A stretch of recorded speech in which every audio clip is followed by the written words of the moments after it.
What's up, humans, and welcome to a new Psicoactivo.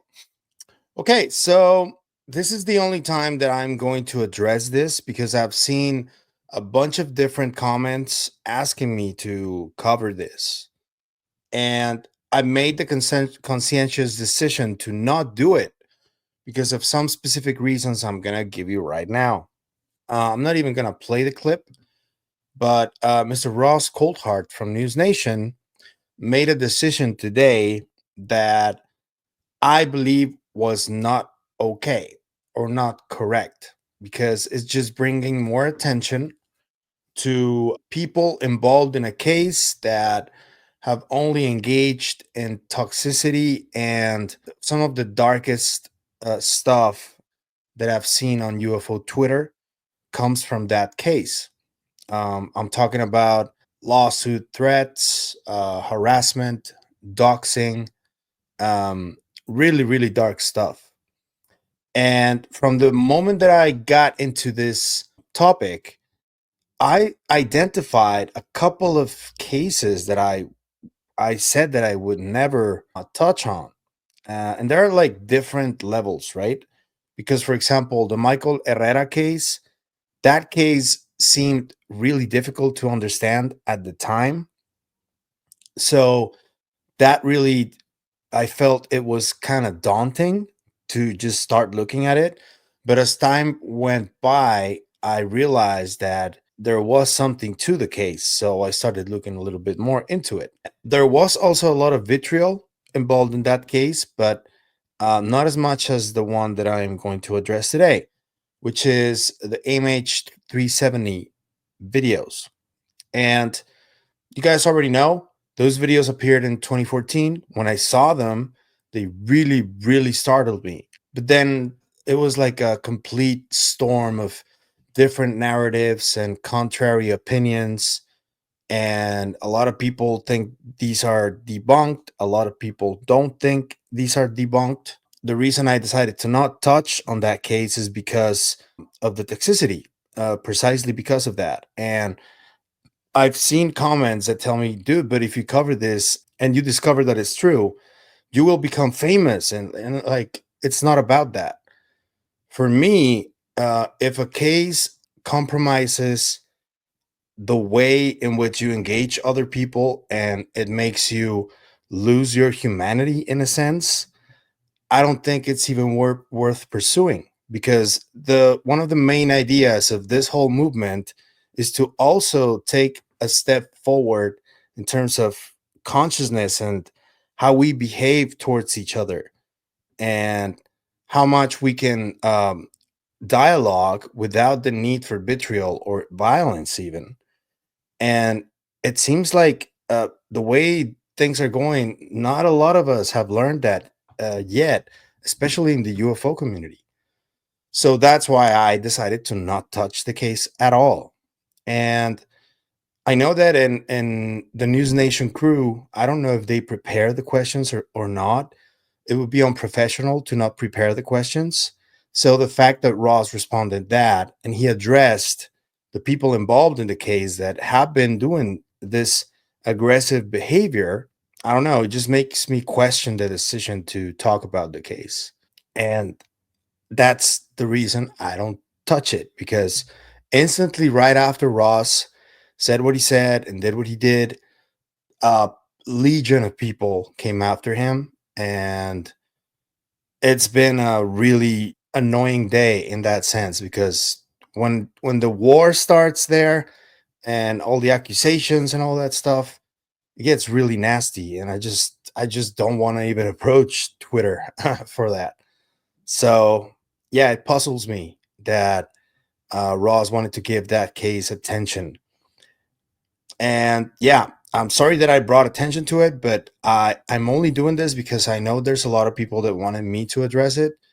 This is why I don't, and that's all I'm gonna say. That's it. But there are a lot of people that are covering it. You can go to other channels, and some of those do an excellent work. And I recommend you go to other channels. The one thing that I do want to say about that is that if you take those videos out of the equation, the whole conversation about what potentially could mean if these videos are real, or if the claims that are made from these videos are real, which is that humans, not aliens, humans have this technology that can essentially teleport stuff, or they manage to crack the quote unquote 0 point energy field. Like a lot of scientists have been saying for many years, there are a lot of different like avenues, the ARVs and the Vimanas, and a lot of different theories and scientific experiments, even. So the hunt for 0 point, as Nick Cook's book says, is really the hunt for free energy. And that is something that I can definitely get behind if there is enough evidence to suggest that it's actually a thing. And just keep in mind, places like DARPA or the Department of Energy or their equivalents from other countries, in terms of technology and all that, they are easily at least 30 years in the future. And a lot of the stuff that they have that is classified or that is secret, and they just roll it out whenever it's no longer applicable in militaristic situations. So it is possible that we do have something that could solve some of the issues in terms of the environment, but it is also possible that it is being kept from the people because it has military applications, and that's the reason. So if there is evidence, and if there are worthy cases that are not like this, I will definitely pursue them. And yeah, I know that there are a lot of people that are going to tell me, but Pavel, you do understand why there's a lot of vitriol and a lot of disrespect, because where there's smoke, there's probably fire. That may be true, but I'm still not going to touch it, you know? And I'm sorry if you guys don't like it, I do apologize, but I've seen more than enough of how nasty it gets. And when I got into this, even though I was kind of naive, I accepted. I thought I was going to find a really united community, and it's the exact opposite. But that doesn't mean that I want to plunge myself into a battle after another, after another, after another. I want to get along with people. That's the only way in which you actually get to agreements and to the bottom of something when you're investigating something. I think, in terms of a journalist, everything and everybody could be a potential source of information. So it is unprofessional, and it is not a good idea to not get along with people, or at least try, because you can't really get along with everybody, but you can try. So that's my philosophy, and that's why I'm not touching this. But yeah, if there is a conversation to be had with proactive people about the potential of free energy being actually a thing, I'm down. I'm game. Count me in. Yes. Okay. That was it for that.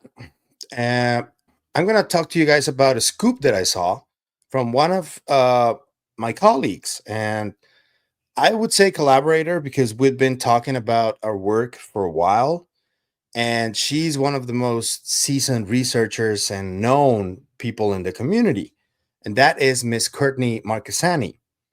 I saw a tweet from her last week that I was happy that she released the tweet, because another one of the sources that had that tweet is publicly anonymous, and they're like very particular about not going public in any way, but they have scoops and they tease things, and I don't think that's fair game.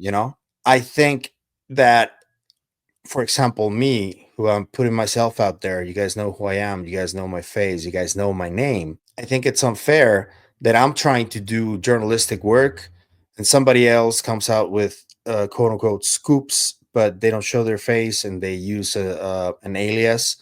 And no disrespect, I'm sure that you have a good reason to protect your identity, but I'm just not gonna take you seriously until I know who you are. And whenever I release information from a source that could be anonymous, which I don't like doing that much, really, but sometimes it is warranted and it is worth it. Whenever that happens, I have to check on their identity and I have to confirm they are who they say they are. And that is for me. That's why I'm trying to release the information, because I want to satisfy my needs and my curiosities that this person is who they say they are. And that gives me enough credence to just release the information of a scoop that I have. And that is the way in which you handle these anonymous sources as a journalist.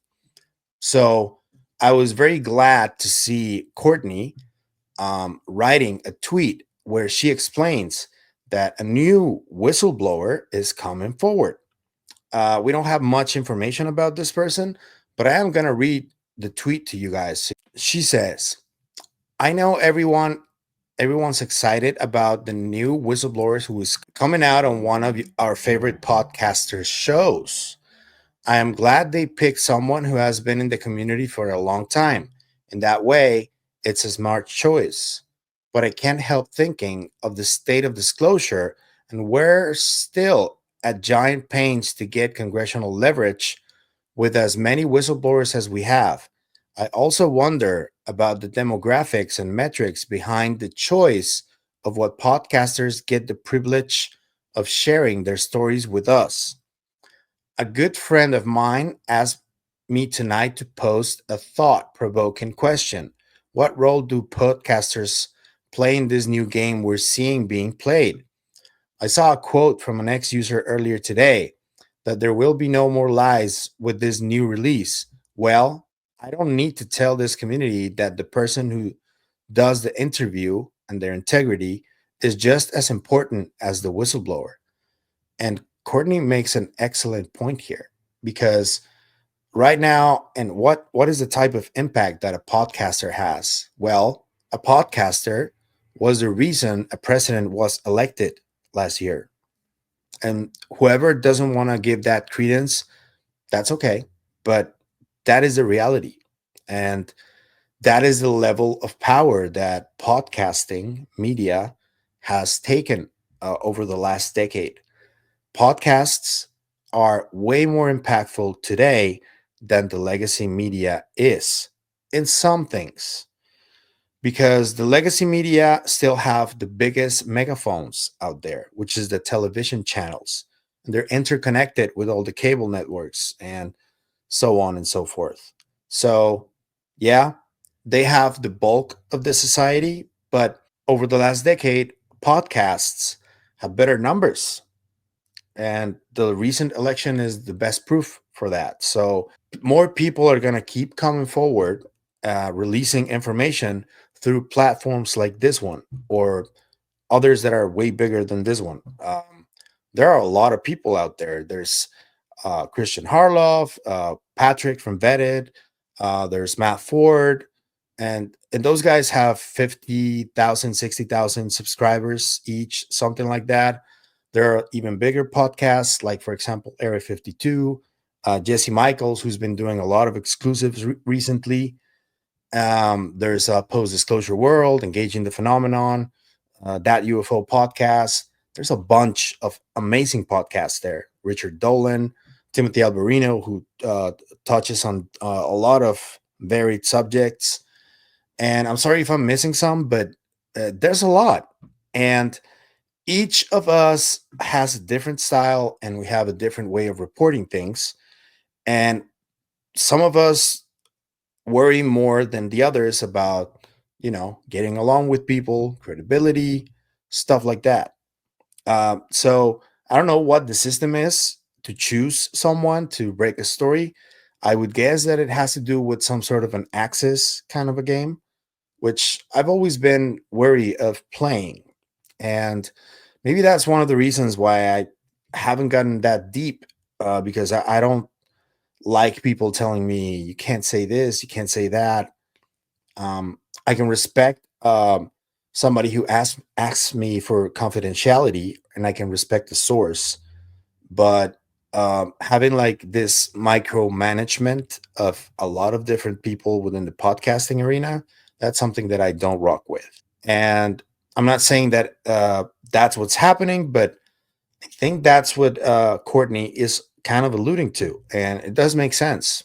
So it was an excellent question to ask. So I think that we're seeing this whistleblower coming forward on this podcast at the start of this week, sometime at the start of this week, because I've been asking around, and yeah, there is apparently someone coming forward. I don't know the specifics of anything, but I know that yeah, it might be true.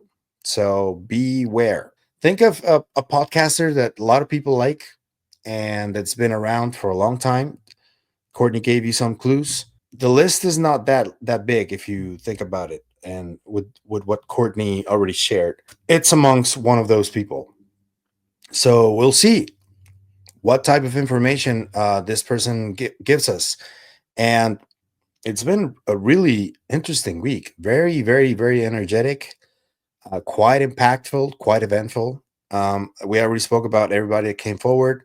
There's been a lot of reactions from the Harold Malmgren interview, and I just feel like everything keeps accelerating. And I know there's a lot of people that are like jaded from not getting any actual physical evidence, but I do think that a lot of stuff is gonna keep coming, and a lot of stories, and we have to cover them. See who seems more reliable, believable, credible, and who doesn't. And yeah, you should also count the medium through which these people come forward, because that is also important. But let me know what you think.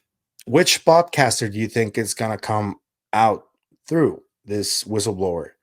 And what do you think is going to be talked about in this with this whistleblower? The person that is anonymous that wanted to give the scoop said that this whistleblower allegedly had firsthand information and firsthand encounters close up to a UFO. Let's see if that's true. If it is, that would be significant because it is a firsthand whistleblower, and especially if it's somebody from the military or the intelligence community, that would be significant too. But even more significant, it would be if this person had some evidence. That'd be cool. But I don't know if they will. I hope so. But yeah, let me know what you think about this and about what we talked about at the beginning of the video. Yeah, I'm sorry if people are not happy with me not covering that topic that much, the MH370, but I'm very explicit in what I will rock with and what I won't rock with. And I won't rock with any type of disrespect or vitriol or stuff like that. I stay away from all that, or try to, because sometimes it's kind of difficult. There's a lot of people that throw out comments that are really insulting, and sometimes it's hard to ignore. I do my best, but it's not always possible. So, but yeah, that's the main reason I stay away, because sometimes it's difficult. If you like the content you see, I'm going to ask you to like, share, comment, subscribe, hit the bell icon so you can get notified when a new video drops. If you want to support the channel in any other way, I'm going to leave a few links in the description. You can also become a member if you want, or you can support us on KGRA. Anything you choose is always appreciated. So thank you, as always. And that's it for me today on this video, but I'll see you guys in the next one. Remember, stay curious, stay inquisitive. I'll see you tomorrow for a good interview in studio. Bye.